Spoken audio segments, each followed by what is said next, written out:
This is Cruise News Today with Doug Parker. Carnival Cruise Line has reminded guests to avoid using camera flashes or video lights during emergency operations such as a Coast Guard helicopter evacuation.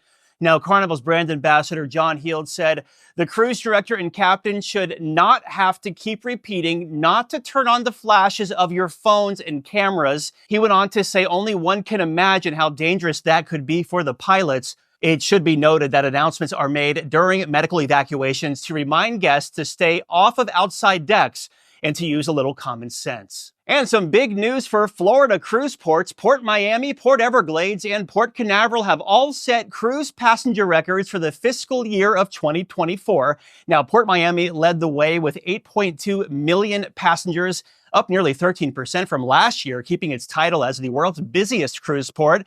Port Everglades welcomed 4 million passengers, a 39% increase from breaking its previous record back a decade ago in 2014.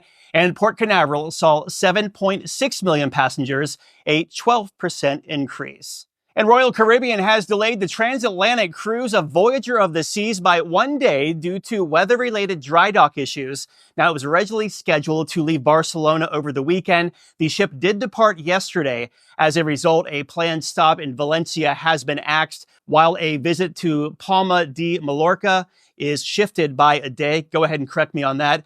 Voyager of the Seas recently entered drydock for maintenance and will sail Caribbean cruises from Port Canaveral once it completes this crossing. And the market was closed in observance of Veterans Day on Monday. It reopens later on this morning. Lead on a story? Let us know. tips@cruiseradio.net. Here in Hanoi in my hotel room because it's over 100 outside and I'm not about to try to melt. I'm Doug Parker with Cruise News Today. Have yourself a great Tuesday.